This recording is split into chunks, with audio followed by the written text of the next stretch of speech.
Start. Hey guys, how are you all? Um, just a little bit disorganized here for the moment. 1 second now. I'll get myself set up here. Uh, well, I hope you all had a good weekend. Welcome to the Wandering Wanderer podcast. That is hard to say. Today is Monday. What? Monday the 17th of April 2023. And I was at the TERFS. What is it? Posey Parker. She was in Belfast on Sunday, as I'm sure you all are aware, and it really was a lovely experience to see members of the public stand up like that and speak. And we saw kind of an evolution there, where there was one particular young lady who got up to speak, and she pointed out that she had great trepidation going there on that day, and that she had worn a mask and she wore a hat to cover her face, and that the reason that she done that was because of the lunatics that were on the opposing side, working on behalf of the pharma industry to expand their market into primary schools and secondary schools for their transgender craziness. But she made a decision there and then that she wasn't going to be a slave, and that she wasn't going to be kowtowed. And even though she was afraid she was going to lose her job, she mentioned she was in some, I wouldn't say sensitive job, but she was in a kind of a job where it would be affected by people ringing up and complaining and that kind of thing, But she was willing to sacrifice her job. And more importantly, she was willing to show those women there that she was prepared to sacrifice her job to stand in solidarity with them. And I thought it was one of the most powerful speech there yesterday. And there was another lovely young, I don't know what age she was, but she was very, very young. And she was just saying, how she as a child could easily understand what the ladies were saying, and she couldn't understand why grown adults in opposition were unable to understand. And of course, what there's no understanding, and this is really what I found interesting about the whole experience was, I'm looking at these TERFs waking up, and I guess it's a bit different in Galway. I'm more connected into the community there, so I get a better measure of how they feel. The TERFs. I mean, I hate even using this word. They're just ordinary lesbians. They're just ordinary gays. They're not. They're the LGBs. They're not the TQPs. And the TQPs were the opposition. Yeah. And the LGBs were given a talk. Now I'm getting my language right. Excellent. So we were when I was observing them, it was interesting to see. A lot of them were socialists. A lot of them were communists. A lot had vaccine damage. Some were wearing masks. So they were from all different areas of our country, and even from Dublin and Cork, and there was people from all over the country there. But to see them experience what we've been experiencing without, they don't realize this, of course. They can't understand why they won't have a discussion. So they don't get the idea that it's not about a discussion, that it's about shutting down discussion. And they don't get the idea of why they're so vitriolic and why they use name calling. And they see it as a misunderstanding rather than a tactic, And they were at pains to point out that they weren't the far right, and that they wanted no association with the far right. Now, I don't know about the north, but I know in the south there is no far right. Now, I used to think the far right didn't exist at all. I used to think there was no such thing as the far right anywhere until the war in Ukraine, and I discovered thousands of Nazis living in the Ukraine. that our government subsequently imported into this country. So if there is a far right in Ireland, it's the Nazis the government imported from the Ukraine. But aside from that, there is no far right in Ireland. And what they're failing to appreciate is the governmental industrial complex, fascist governmental industrial complex. It's between the government, the judiciary, the police, the NGOs, and the media. And this is your fascist governmental industrial complex. And they don't see that this complex is only about destroying our nation and destroying all of the nations. I can't tell you the number of times yesterday when speakers were speaking, I had to say, well, the nation can solve that problem. Nationalism solves that problem. You know, I could, the number of times I was saying this in my head while they were speaking, and it's just an indication of, they're just starting to wake up. They're just starting to see the threadbare nature of all the narratives.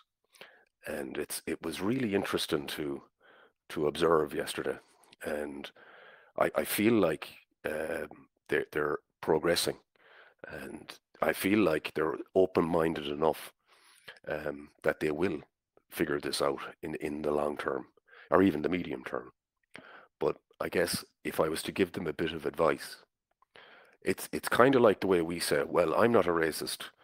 I just think that we should have points-based immigration. They were kind of doing the inverse of that by saying, we're not the far right, but we are trans-exclusionary radical feminists. So what they're saying is they're validating the TQPs. They're giving them their power. So by staying in the narrative about the far right with the TQPs, so the LGBs and the TQPs are discussing the far right inside a far right narrative created by the fascist governmental industrial complex.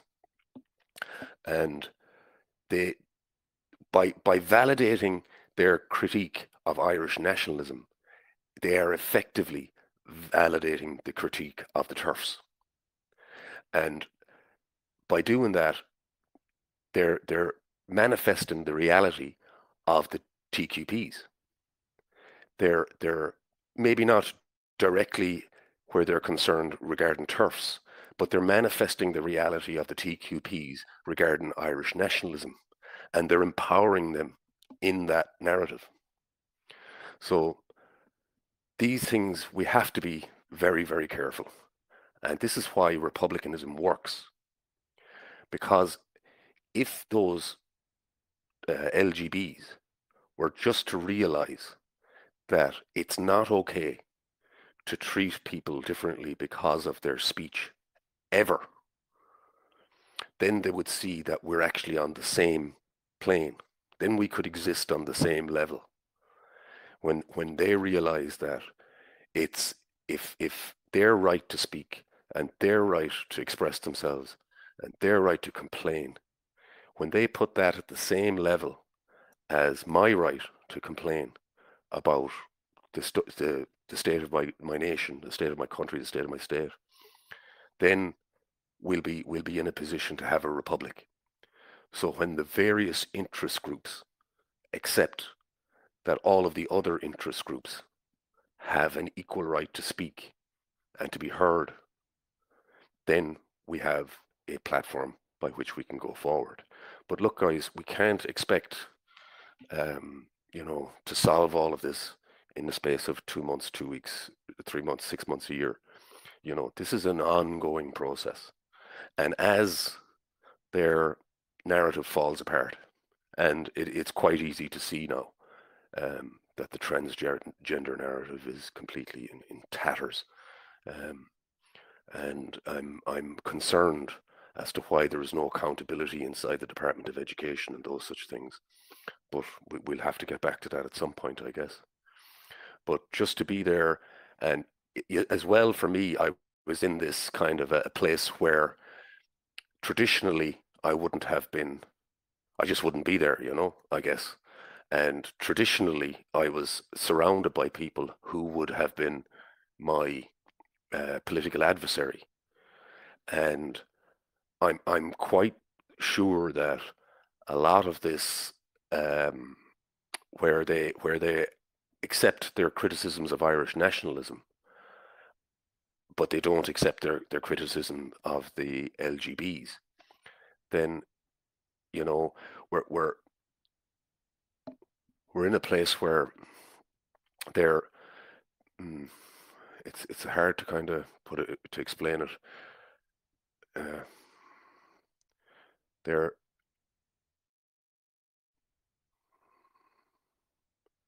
so for me it was these people would have been attacking me a year ago or 5 years ago, or maybe a better way to put it would be they would have been inside that narrative about nationalism, and they would have been open, or if not participating, they would have been open to the tactics that were being used against nationalism and nationalists and nationals of this country. And now they see those same tactics being applied to them. And they, in their heads, no more than vaccine injured people after taking a vaccine, they would have to realize that they made an error, that they made a mistake when they allowed their side of the argument to use those kinds of tactics against anybody on the island or anybody anywhere, because that gave them practice with the tactics. That gave everybody was trained in how to do this. Everybody was trained in how to attack a person's character, how to attack a person's reputation, how to attack their job, how to attack their livelihood, how to attack their family, how to attack their education, you know. So now that these tactics are happening to them, in order for them to repel those tactics, they'd have to admit to themselves, to repel those tactics effectively. They can repel those tactics with waffle, but to effectively repel those tactics, they would have to admit that those tactics that they themselves used against others were wrong. And that is the part that's taken the time. And I guess as more of the narratives fall apart and as more of the truth comes out, people will be in a better place to realize how stupid we all are, you know, how truly idiotic man is, how easily controlled he is, how emotional he is. And this is big, and it's big because it's coming from the left. It's coming from socialists and communists. So we have people who are traditionally opposed to each other are aligned on ideas. And that would really scare our government. That would scare our government to the core. And it was just such a out of the ordinary experience up there talking to these ladies, um, and I was made to feel so welcome.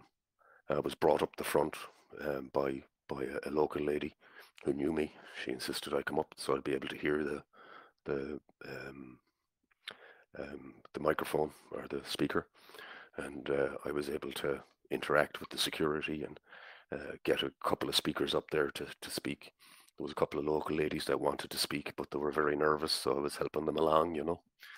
And apart from the far right side of it, and apart from not, you see, there's a big problem with nationalism for communists and socialists. The two ideas are completely opposed to each other. But in order for us to untangle that problem, we have to have a very tough conversation. We have to have the communists and the socialists have to accept that the goal of communism and socialism is to destroy the nations. Communism can't exist on the planet stably. You can't have a stable communist state until the entire planet is covered in communism. And socialism it's about the collective, and it's about controlling the economy based on the collective, and it requires that um, the people of the country elevate the state to the highest authority. And what the trends, what the LGBs, the TERFs, don't realize is that the whole trans identity thing is about replacing the family, replacing the mother and father as the authority of the family, and putting the state through its schools as the authority of the family. And that really is the cause of our problem, is this socialist communist idea that the state should be the thing controlling everything. And actually the family is controlled by the parents, and the nation is controlled by the families, and then the state is controlled by the nation. And that's why nationalism works. That's why nationalism fixes the problem that the TERFs are having, that the LGBs are having. Um, from my point of view, um, I can't see how socialism or communism can fix their problem because of the blank slate equation. Um, it's the blank slate equation is really what they're pushing. They're using this idea that we're all blank slates, and that it's all social conditioning that makes us what we are. And you know, it's a process, lads. It's a process. So I'd ask you guys, if you are at one of these events with the TERFs or supporting these TERFs, um, do so out of caring. Do so. Don't go there with the idea that you're going to download a bunch of information and these people are going to wake up and come along to your side of the fence. That's not how it works ever, really. But it's certainly not how it works in this case, because people are people, and every time a person has to admit that they're wrong, even just to themselves, it causes a period of reflection in their life, or should do if the person is healthy. Now, hopefully it's a 10-minute or an hour. Hopefully you're not too bound up in your worldview that it would cause, the legs to come out from under you. But really, when people are figuring out that they've been wrong, and especially in the way they're figuring out they've been wrong about so much for so long, they have to adjust themselves emotionally to each correction, each error. Every time, even if it's only internal in their head, they need time to adjust themselves. And there's so much distance that they have to cover. Now they're way ahead of many people, but there's so much distance they have to cover from where they are, from beginning the waking up process. Um, what they need is our understanding and our caring. That's what they need. They're going through a very, very difficult time internally in their heads, where they were participating in the tactics that have seek to bring about the destruction of our nation. And now they find themselves the victims of those tactics. And it has caused them to reevaluate. And the worst thing we could do is try and force it and try and drive it. But the best thing we can do is to show them that we'll support them even when we disagree ideologically. Even if we disagree about the nation, or we disagree about politics, or we disagree about communism, or we disagree about the economy, we do agree on the children. We do agree that children should not be indoctrinated with this nonsense in school. We do agree that the people that are pushing it are very, very strange people. We do agree that weak people are being exploited by the pharmaceutical industry. I found myself disagreeing on the liberal side with the LGBs yesterday. They were very conservative about transgenderism, and they've updated my position somewhat. I have to say that I was caused to have reflection, because I've been saying, I don't mind adults dressing whatever way they want. I don't mind adults, and I don't mind adults dressing in whatever way they want. I still don't. But I do now see that going along with a man who's pretending to be a woman and endorsing that position is misogyny. It is insulting to women. It is poison to women's rights. So this is something that changed in me, where up to this point I had been saying, I don't mind what adults do or what they dress in, but they did make a very good point yesterday.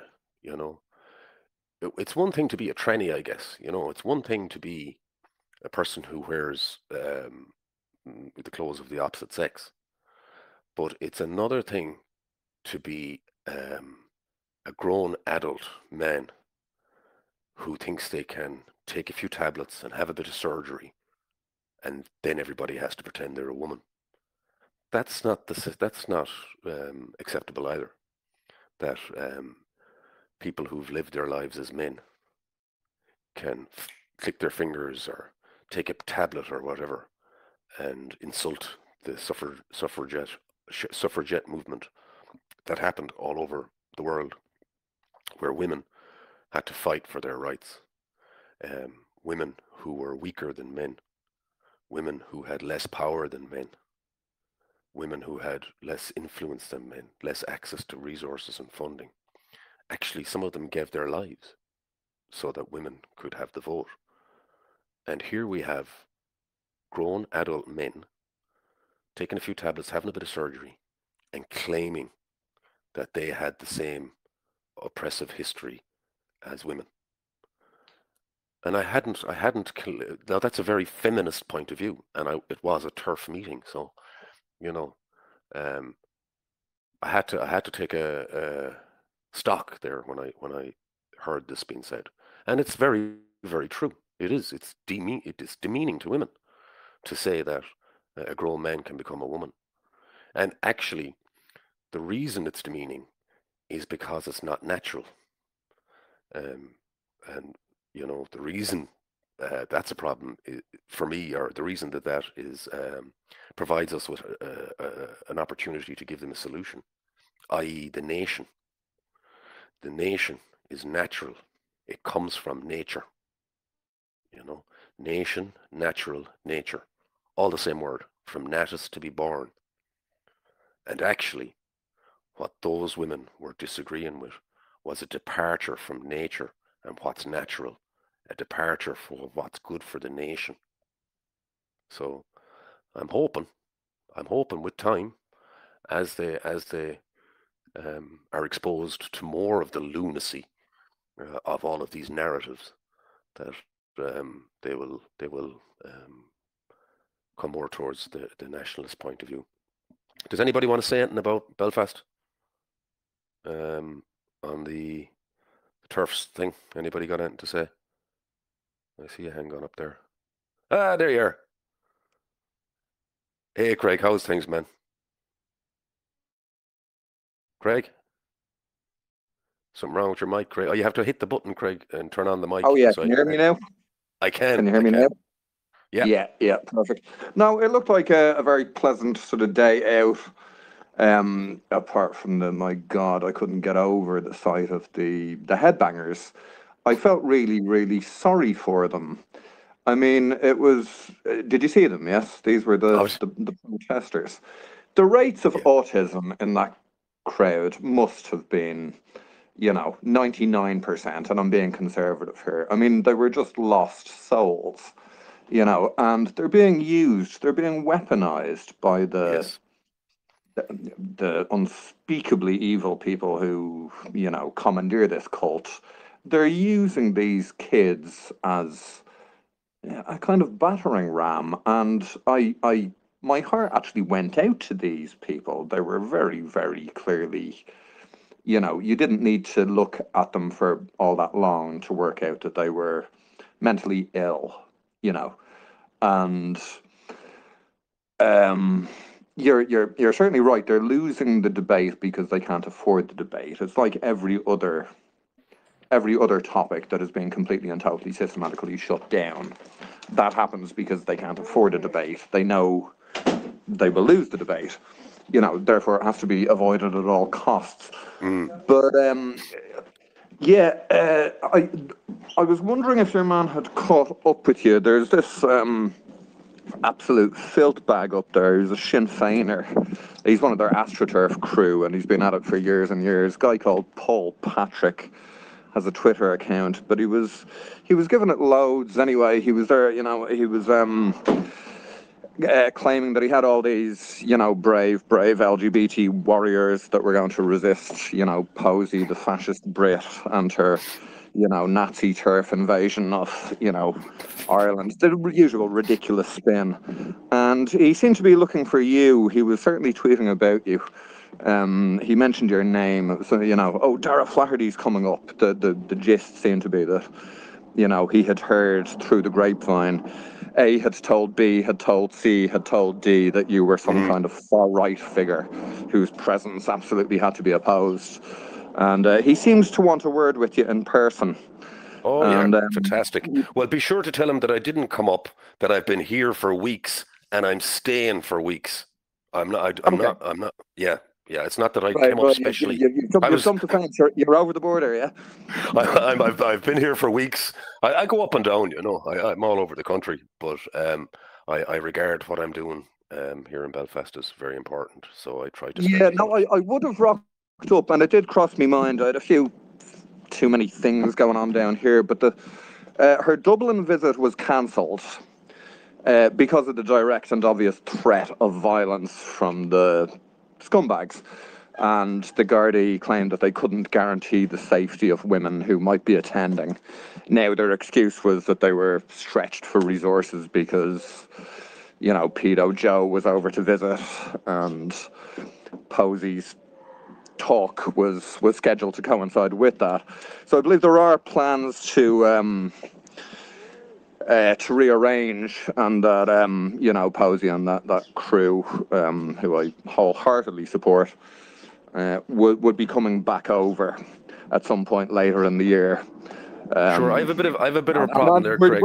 we're duty bound to support them.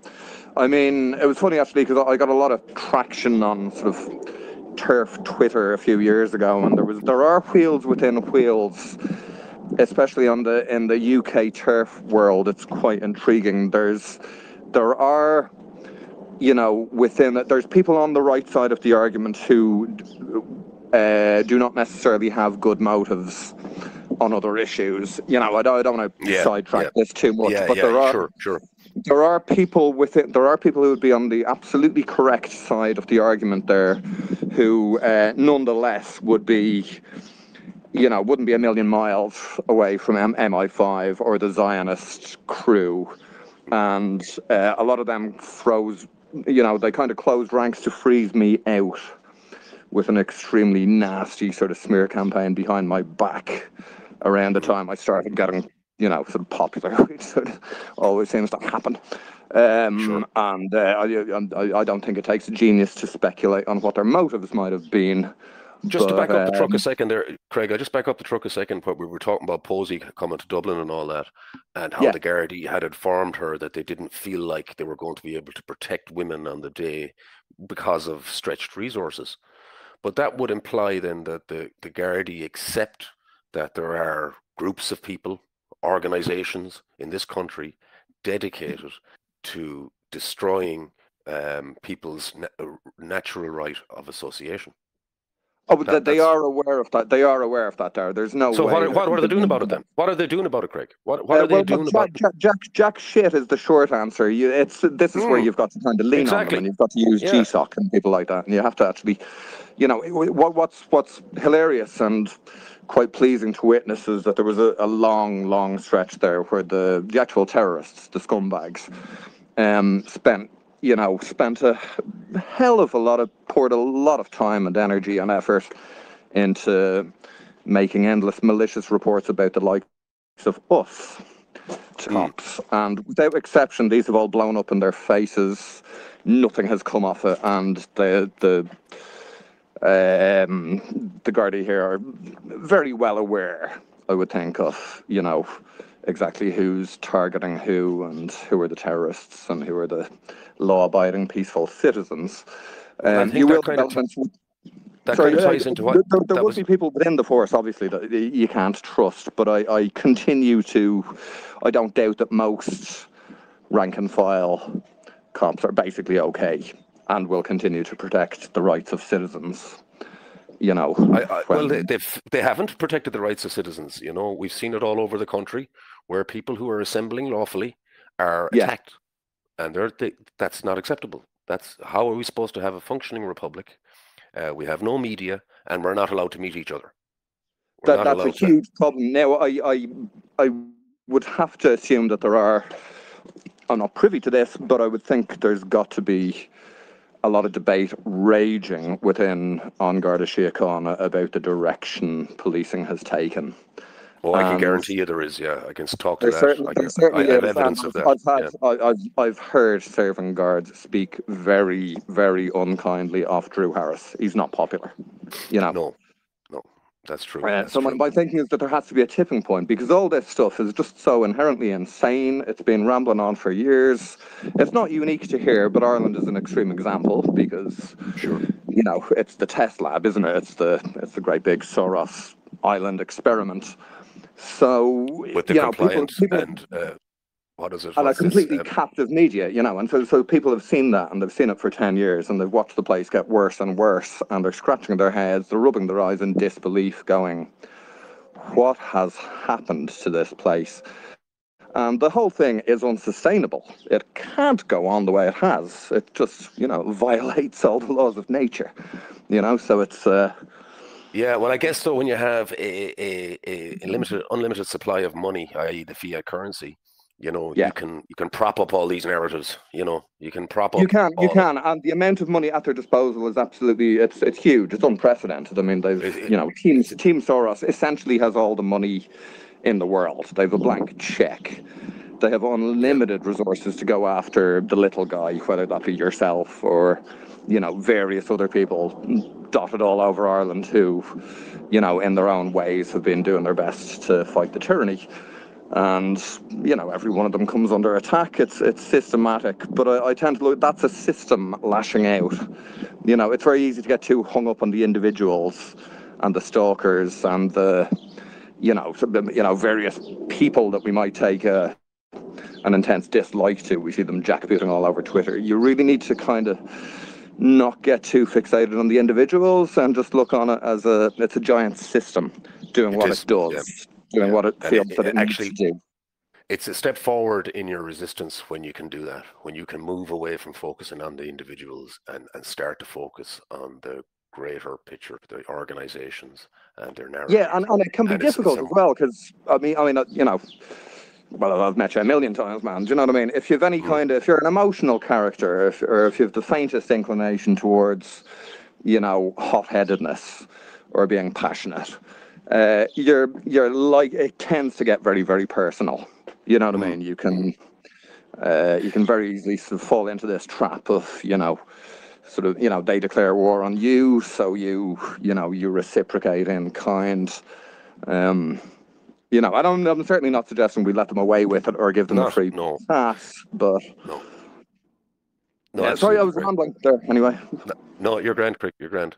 I'm going to go on with the rest of it, Greg. Thanks for ringing in, and I look forward to the next time you ring in. Yeah. yeah, pleasure. Take care. All right, bud. See you. So the other thing I wanted to go in to talk about, actually, Craig brought it up there. So what we're dealing with really is, I was using the phrase the governmental corp corporate governmental fascist complex, the fascist governmental corporate complex. Yeah, this it's like the military industrial complex. It's the governmental commercial complex. And what they've done, I spotted this a few weeks ago, where we were talking about Varadkar back in the lockdown days, and he was asked where he was getting his COVID advice from, and he mentioned several corporations like Facebook and Google and these things, and was this being the literal definition of fascism when corporations are controlling government policy, and that's the literal definition of fascism. But all of these NGOs, these are all corporations. They're registered as a company. They're a corporation. There's only two states of existence. Either you're a human or you're a corporation. That's it. You're a man or a woman or a corporation. That's it. So every organization is a corporation. Um, so these NGOs, these are corporate entities that aren't just driving government policy. They're driving the legislation that's coming out of the Oireachtas. Our government is sending the white papers to corporations called corporate NGOs for their input into their utterances, which are law.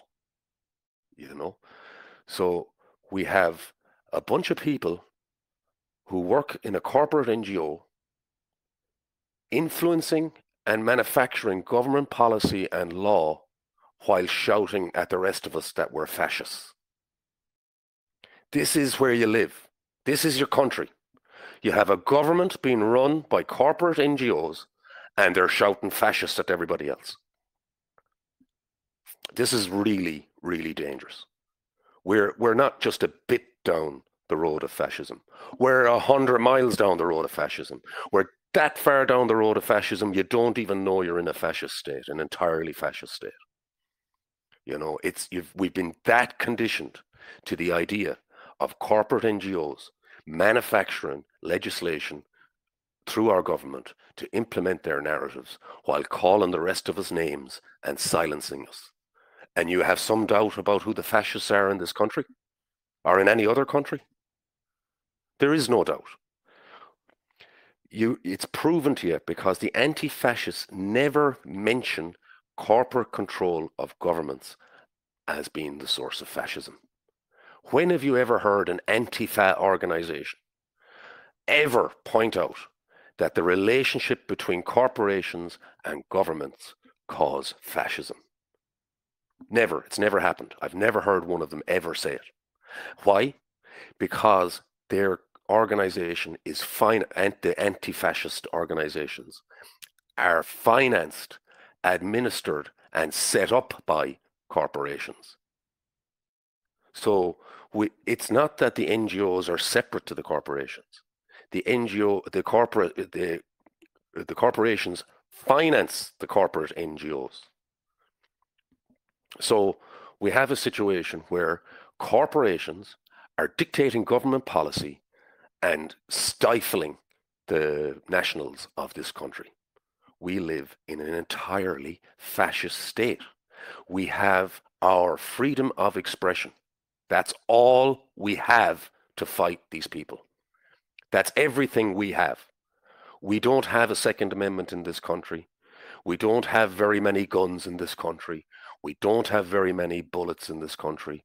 We don't have any missiles or fighter jets. But we do have our expression. And many, many, many of us are really, really good at expressing ourselves. But for some reason, we choose to allow our expression be curtailed by what corporations, be they newspapers, media companies, be they NGOs. We allow ourselves, we self-censor and we restrict our expression based on what the fascists tell us to do, based on what the corporations and the corporate NGOs and the government tell us. We restrict our expression to make it more palatable for the fascists that are destroying our nation. That's what we're doing. We are playing along in that narrative. We are part of it. We are manifesting their reality in our lives by discussing their narratives inside using their language. These people have they're insane. Craig was saying it a while ago. they look like victims, and they do. They look like victims. There is a lot of mental illness going on there. There is a lot of self-hatred and self-loathing going on there. There is a lot of really negative emotions. And they expose this to us when they come to our events, and the type of vitriol and screeching and nastiness and vileness that comes out of them. This is a manifestation of their self-hatred. This is the rage they feel inside themselves coming out to show to you. They find something that it's acceptable, that society or the corporations accept you raging about. They find some cause to celebrate that the corporations have elevated to some special status, and they go in behind this narrative and they let their rage flow, and they use that as a cover. That rage is always there. That rage is inside them all the time, boiling away. They just don't have acceptable avenues to express it. And that's what they're doing when they come to people's events around the country. So we have Second Amendment.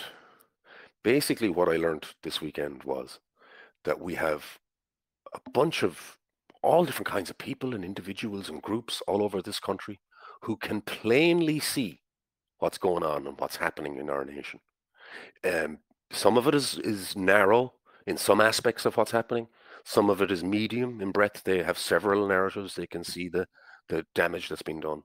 And some of them are talking like Craig, and they've removed themselves from individual characters, and they're just talking about the organizations and the narratives.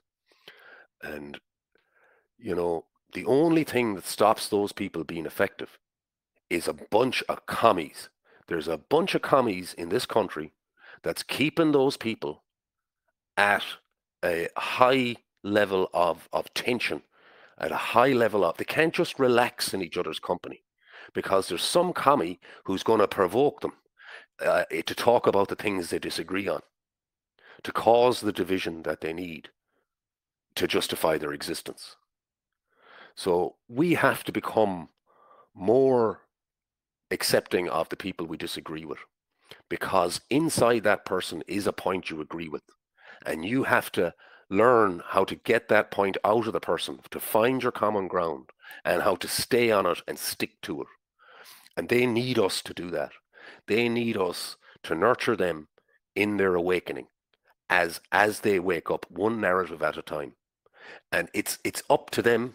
And you can try and force it, but it won't work. It never works. It's fair, and it's just going to frustrate the hell out of you and make you angry, and you get emotionally involved. And when you can step back and say, like Greg was saying, these are a bunch of victims over here being exploited by corporations and narratives and governments. And when you can step away from that personal, interpersonal interaction, it's much easier to control your emotions.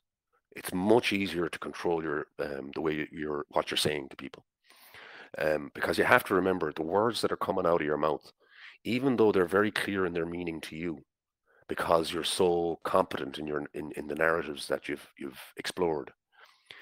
When you're coming from a completely different perspective, when you're just waking up, the words can have different meanings. The words, people interpret what you're saying in different ways because they don't have your frame of reference when talking about these topics. And they're still stuck with the definitions from the narratives that they've been living in. And I think this is where we have a big opportunity with these narratives. It's you see, when we talk, for instance, we'll somebody make a statement like the government are bringing in hate speech laws. So they're bringing in hate speech laws, and then the next step is, when they do that, they're going to criminalize all of us people who are going to wake up. They're going to criminalize us. And number three, then they're going to put us all in jail. We're all going to go to jail, because the government are bringing in hate speech laws. They're going to criminalise us, and we're going to go to jail, and then the country is lost, the nation is gone, and we're all dead. And that's the narrative around hate speech laws, right? But it's talking in the affirmative. We're saying this oppressor is going to do something. He's going to change how people view me. He's going to put me in jail, and then he's going to destroy my nation. And we're talking like losers when we say that.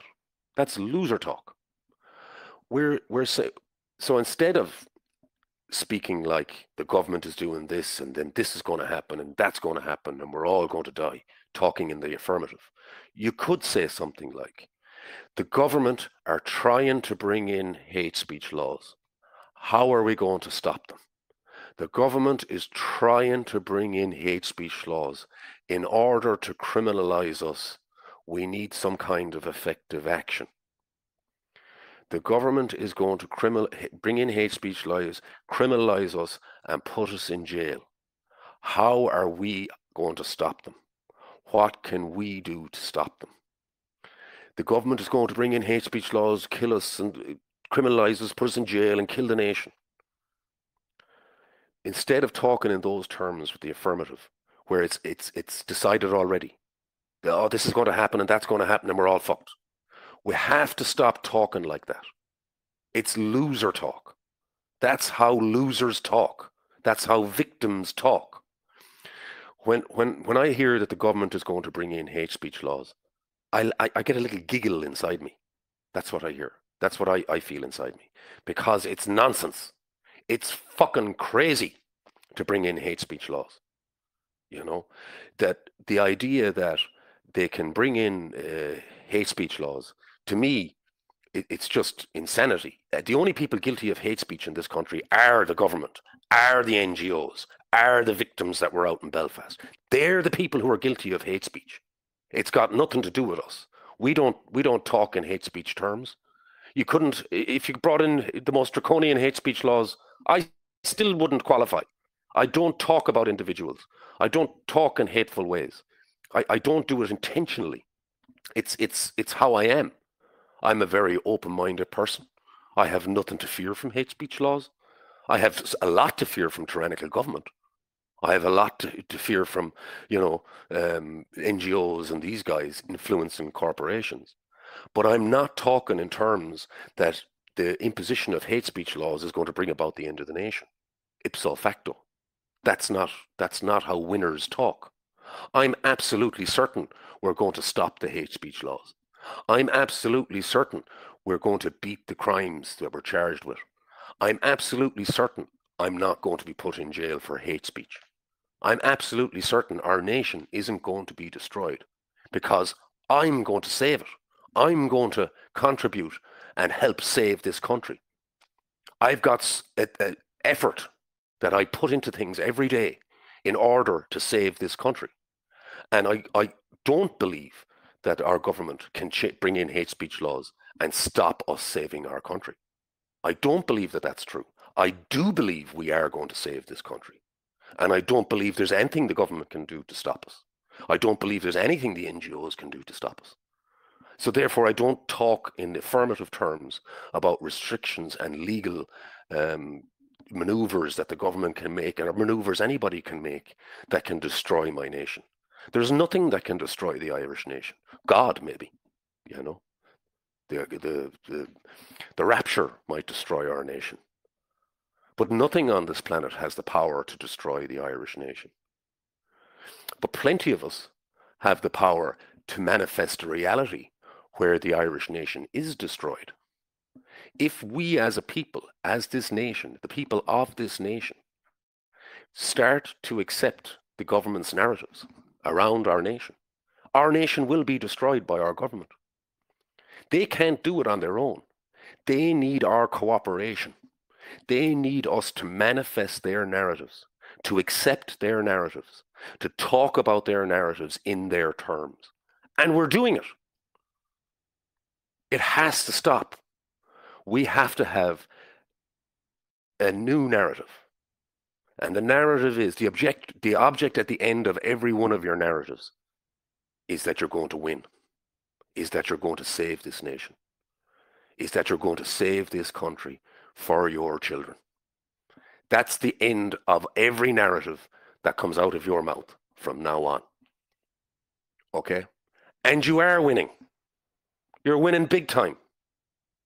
You're winning on transgender. You're winning on immigration. You're winning on CBDC. You're winning all the time now. And now you need to change your language.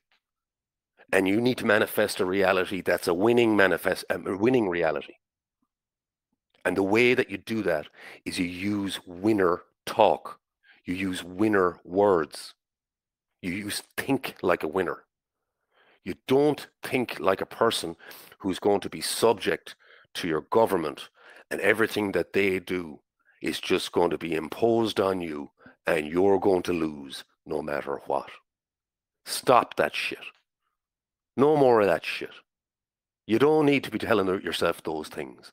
There's enough people telling you those things without you saying them to yourself. We've got to turn this language issue around. We've got to start talking in terms where at the end of it, we have a nation. We have a homeland. We have a very safe place to raise our children and the future generations of Irish people. So this is where I am on these narrative things, you know. We have to be more forceful with each other. And we have to stop this negative talk where this is going to happen to me and then our nation is going to be gone. Our nation is not going to be gone. We are going to win. They're going to lose and they're all going to jail. That's the narrative. Nothing else. And I know you just want to talk about this and you just want to compare this and you're just being realistic and you're just talking. No, stop it. Change your language. Change how you view your outcomes, you know, or shut up, or just close your mouth. Because there are plenty of us out here who are manifesting a winning reality. We can't do it tomorrow. We can't do it as individuals. We can't do it next week. But we are making plans that take longer to deliver than a week or 2 weeks.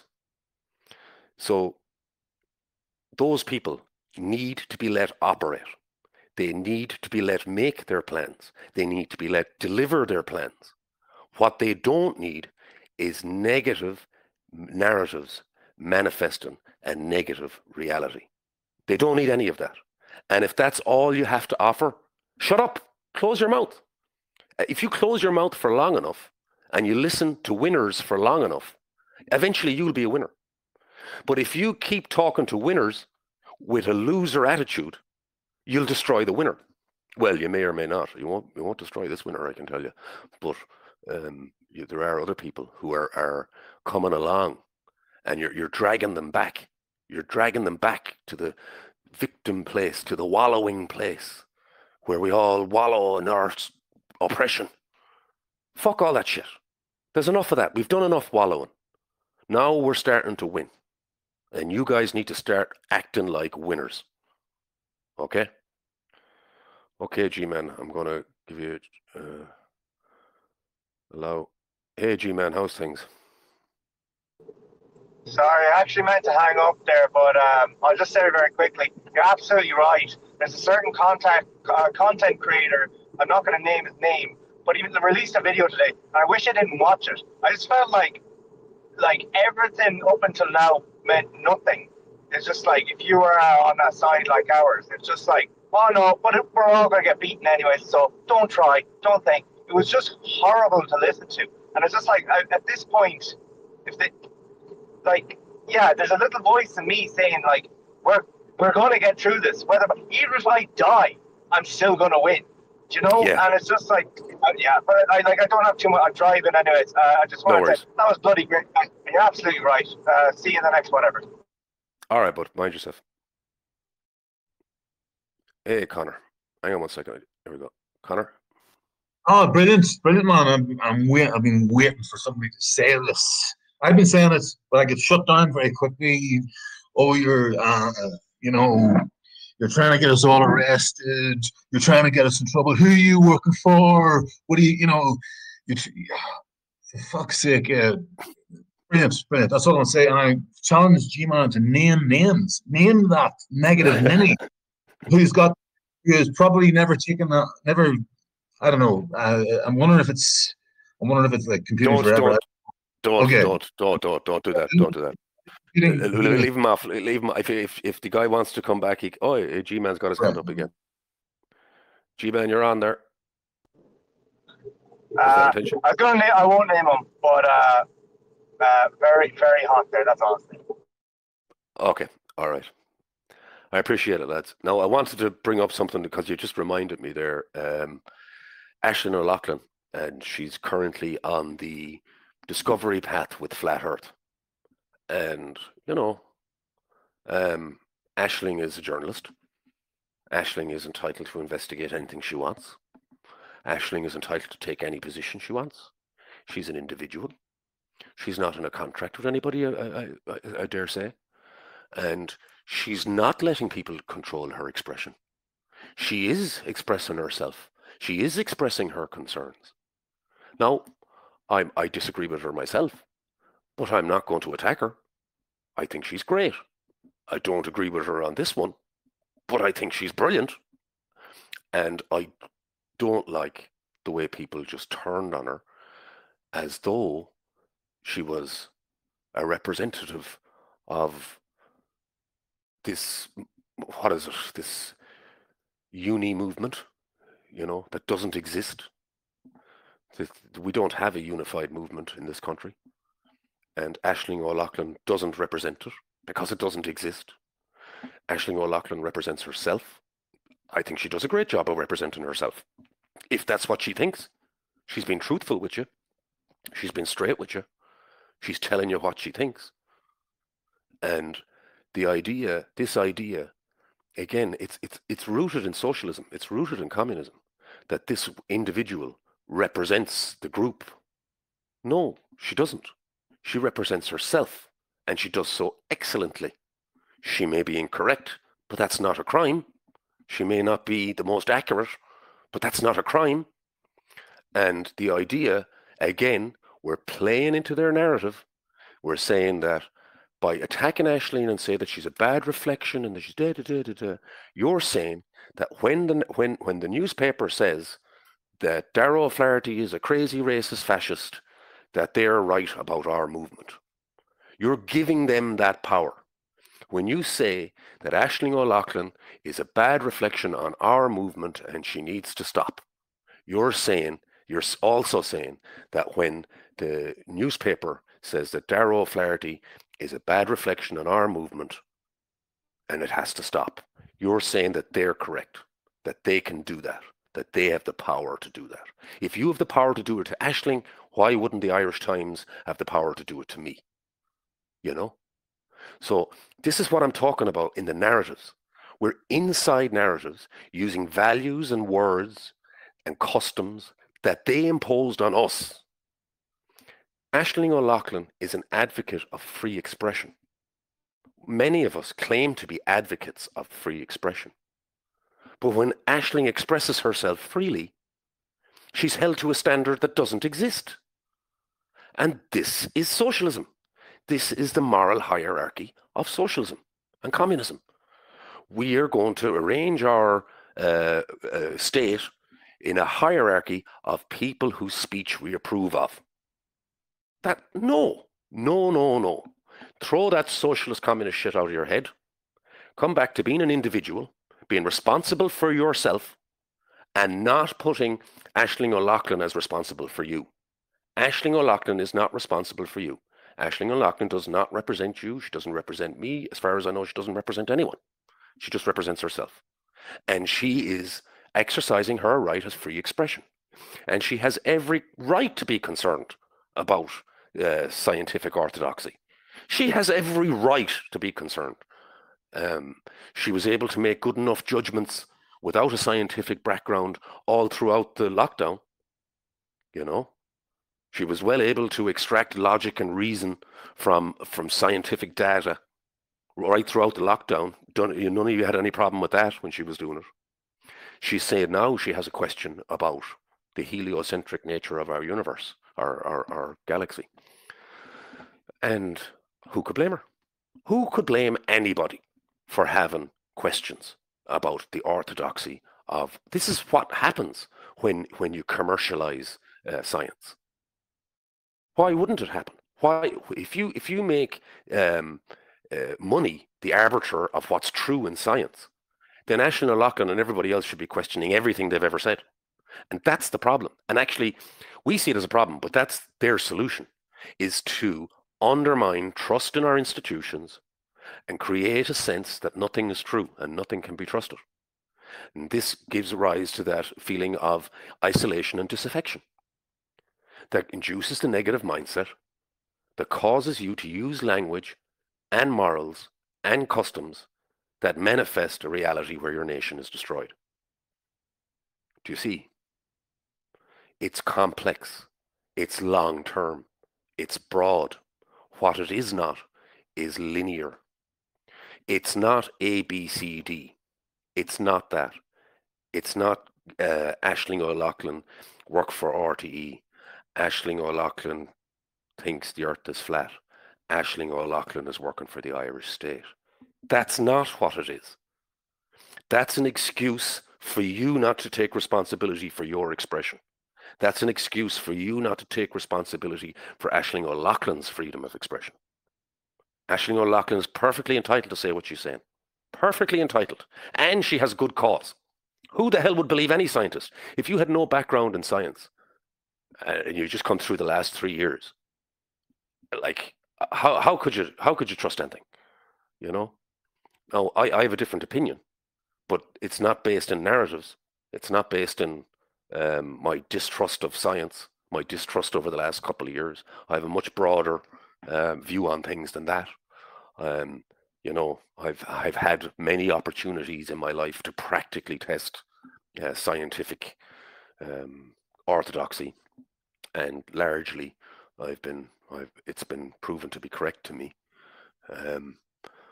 Maybe I'll get on to Aisling and see will she come on the show and talk about this flat Earth stuff. We might make it through a day without having a row, eh? But you know, it's an important piece. Okay, Mark, let's have a chat. Hey, Mark, how are you today? Mark, you need to turn on your mic, Mark. Okay. All right, I'll turn off your mic again. So, anybody else got anything to say before I hang? Who's that? It wouldn't come on. Oh, okay. There, you're back. Yeah. No. Just sort of like, how about twisting a few things against the government and the sort of, let's say, the legacy media we have in the country on the hate speech that they're trying to introduce, and look at the stuff that they have said about us, and turn it on them, saying what they stated is false, and that what they're doing is actually hate speech, and use the law they're trying to bring in and put it back in their face, throw it back at them, in other words. Well, calling me a fascist because I love my nation, that's racism. Yeah. You know? And the same thing can be said with the likes of the vaccines, and the fact that the harm that has done, and non-recognition of that, and the fact that we were lied to, not just by our own government, but the WHO on that as well. And I don't know if you could call it hate speech, but you could call it damage, and you come up with someone who's more incitement. See, yeah. the other problem now they have with these hate speech laws is that sex is no longer an immutable characteristic. If I can be any sex I want, then how can I expect a person not to discriminate against me? What I mean is, if I demand the rights of a female one day, but I demand the rights of a male another day, how is that an immutable characteristic? It's no longer sexism, because it's transitional. So what they're saying is, for instance, you can trans from being a man into a woman, right? But they're also saying that you can trans from an African into an Irish. So these aren't refugees; they're trans-Irish, is what they are. You know. Yeah, the Yeah. commitment's coming back to see us. Yeah. So the snake is eating itself, because as they're making hate speech laws for special character, what is it? Special classes of what do they call it? Special something. Special classes of people. There's going to be protected classes, they're calling it, while they're removing the protected classes. Sexism doesn't exist anymore. It's not an immutable characteristic. Well, Racism doesn't exist anymore. That's not an immutable characteristic. You know? Yeah. It's the same with So, the ladies up in Belfast there. I watched some of it, and like the women's rights have been taken away, and like the suffragette flag should be flying more so now than ever to protest against the governments of the world, and the Western world in particular, because they're literally destroying womanhood. well, you see what they had years ago, when women couldn't vote, when only certain men could vote, then they could control the narrative. Then they could easily control things. But now that we've all got the vote and we all try and educate ourselves so we vote responsibly, now they need another system. They need another system to control us, because we've got too much power with our democracy. So what do? They bring in the corporations, and they just ignore our opinions. They ignore the public opinion on things. They will not let the public's opinion be broadcast on television. So they just brought in this corporate complex, governmental industrial complex, that has completely usurped the power, the democratic power of the will of the people. And it's just another system of tyranny. Yeah. By the way, thanks very much for posting that thing about the Zaporozhye nuclear plant, the lady speaking there, the employee from it, because Grossi is an absolute lying piece of shit. He stood there in the UN there in September stating he didn't know who was, like, we all know it was the Ukrainians that are shelling it. And if that gets set off, well, that is going to be catastrophe for even here in Ireland, because the radioactive cloud is going to go right across the whole of Europe, because that's the way the wind blows. Yeah. And so we are in a nuclear war. We are in a nuclear war, and Zelensky and the Irish government and the Ukrainian government are trying to detonate a nuke in Europe. The nuke they're trying to detonate is a nuclear power plant, and it'll have the same effect. It's not that we might have a nuclear war. We are having a nuclear war. That's what's happening. They're trying to blow up a nuclear site, and that's the same thing. There's no difference. And the same with the British giving us the depleted uranium to the Ukrainians in their tanks. The side effects is horrific, and it goes into the soil. And if any grain comes out of those areas after the war's ended, it's going to come back in the food chain and hit people. And again, people, no doubt that's why they're supplying them. You know. Yeah. No doubt that's introduce the chaos. You know. If they can't have Ukraine, they don't want Russia to have it. Yeah, exactly. Yeah. It's scorched earth policy. Yeah.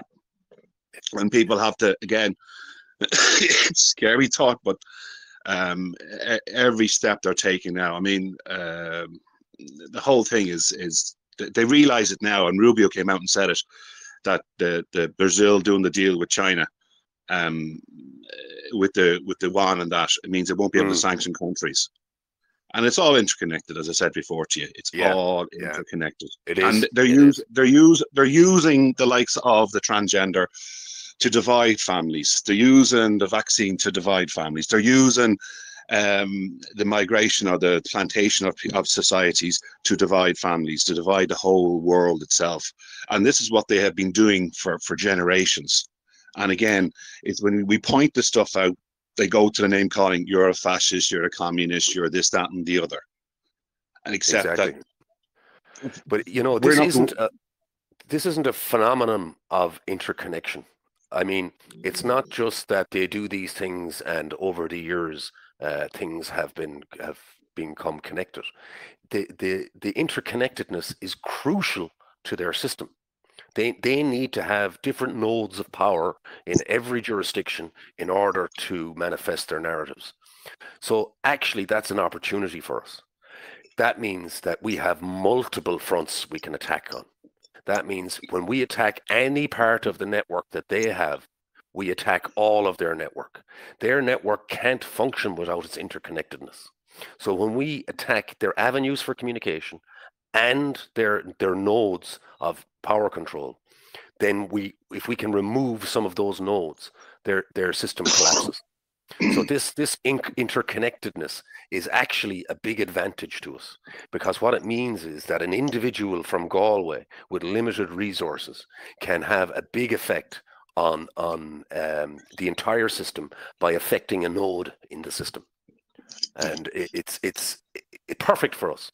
I mean, as a broad spread population on an island, that's a wonderful opportunity for local people, local groups, individuals, to attack the nodes of interconnectedness in this system, if they're happy, if that person, that individual, can value that contribution, rather than trying to say, I'm going to be an individual who takes on the whole system. We can't even see the whole system, but anyway, which tends to happen quite a bit, where people look at every initiative as though it's something that's going to take on the whole system. But actually, if we as individuals accept the system is a series of interconnected nodes, and that any one of us have great power in attacking the system that way. Yeah, well, just one more point there. What in some parts of America, what people are doing is they're not buying the Bud Light, they're not buying the Olive Oil, they're not buying the Jack Daniels. Same could be said here. We can do the same thing. We can refuse to buy a product which are supporting the trans thing, or and make it known. Yeah, and that we support basically the family rights. It's not just it's not just about women's rights. It's the family rights, the man's right as well. And that's what people have to get into them, is that it's both the father and the mother, the rights of the whole family unit. That's important, not just one part of it. It's all of it. Yeah, and that's what we have to support in that area there. The same way, if they're going to come after the vaccine after children, again, it's if the family is divided, it's easy to get at them.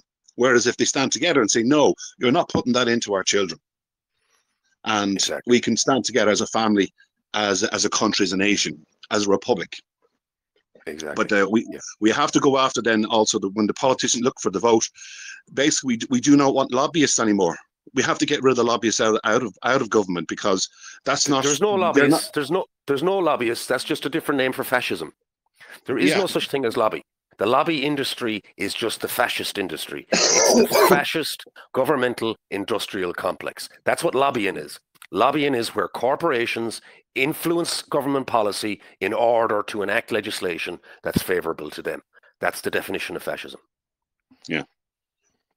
All right, let you go. All right, Mark. Okay, lads, I'm gone a bit over time there, but that happens. So I look forward to seeing all you guys tomorrow, Tuesday. I don't know what I'll be talking about, but anyway, we'll see you then. Who's that? Send you a PM on the WhatsApp. Send you a PM on the WhatsApp. Thanks. Sound. Thanks, Connor. Talk to you later. Yep. See you guys. Bye.